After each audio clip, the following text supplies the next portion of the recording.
वो जिसके हाथ में छाले हैं, पैरों में बिवाई है, उसी के दम से रौनक आपके बंगले में आई है। इधर एक दिन की आमदनी का औसत है चवन्नी का, उधर लाखों में गांधी जी के चेलों की कमाई है। कोई भी सिर फिरा धमका के जब चाहे जिना कर ले, हमारा मुल्क इस माने में बुधवा की लुआई है। रोटी कितनी महंगी है ये वो औरत बताएगी, जिसने जिस्म गिरवी रख के एक कीमत चुकाई है।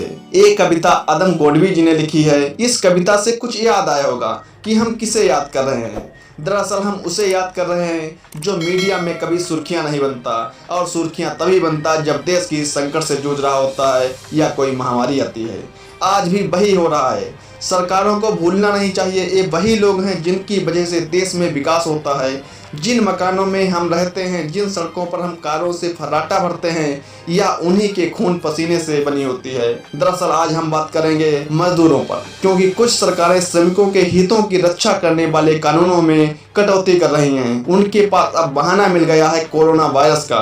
सरकारों का तर्क है कि लॉकडाउन के कारण उद्योग सब बंद हो गए हैं, उन्हें फिर से पटरी पर लाने के लिए कुछ राहत की जरूरत है, जिससे निवेश बढ़े। इसलिए सरकारें श्रमिक कानून को निलंबित करने पर विचार कर रही हैं। उत्तर प्रदेश की योगी सरकार ने अध्यादेश के जरिए श्रमिक कानूनों को 3 साल तक अस्थायी तौर पर निलंबित करने का फैसला भी ले लिया है।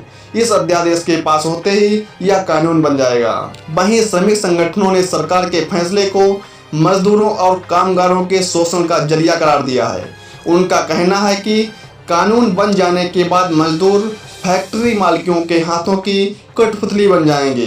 फैक्ट्री मालिक उनसे ओवरटाइम काम करा सकते हैं, लेकिन पैसा मांगने पर उन्हें निकाल भी सकते हैं। इस स्थिति पर मजदूरों के पास कोई कानूनी रास्ता नहीं बचेगा, लिहाजा वो सड़कों पर ही घूमता फिरेगा। यही नहीं, सत्ताधारी भारतीय जनता पार्टी के सहयोगी संगठन भारतीय मजदूर संघ ने श्रमिक कानूनों को सस्पेंड करने की सख्त मुखालफत की है। संघ के अध्यक्ष ने कहा कि देश में अफसरशाही में सुधार की जरूरत है, न कि श्रम कानून को खत्म करने की। उन्होंने कहा कि सरकार का यह कदम जंगल कानून की ओर ले जाएगा।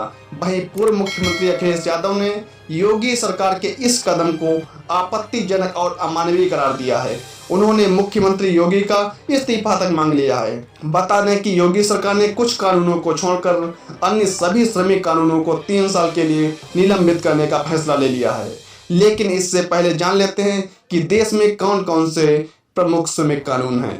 श्रमिक मुआवजा act 1923, the trade unions act 1926, मजदूरी भुगतान एक्ट 1936, औद्योगिक रोजगार अधिनियम 1946, भारतीय औद्योगिक विवाद एक्ट 1947, न्यूनतम मजदूरी एक्ट 1948, कारखाना एक्ट 1948, मातृत्व लाभ अधिनियम 1961, बोनस भुगतान act 1965, payment of gratuity act 1972, असंगठित श्रमिक सामाजिक सुरक्षा एक्ट 2009, कार्यस्थल पर महिलाओं के साथ यौन उत्पीड़न रोकथाम निषेध और निवारण एक्ट 2013। योगी सरकार के फैसले के बाद उत्तर प्रदेश में सिर्फ श्रमिक मुआवजा एक्ट 1923, बंधुआ श्रम प्रथा अधिनियम 1976, भवन एवं अन्य सन्निर्माण कर्मकार अधिनियम 1996, बच्चों और महिलाओं के नियोजन से संबंधित श्रम अधिनियम, वेतन संदाय अधिनियम भी लागू रहेंगे।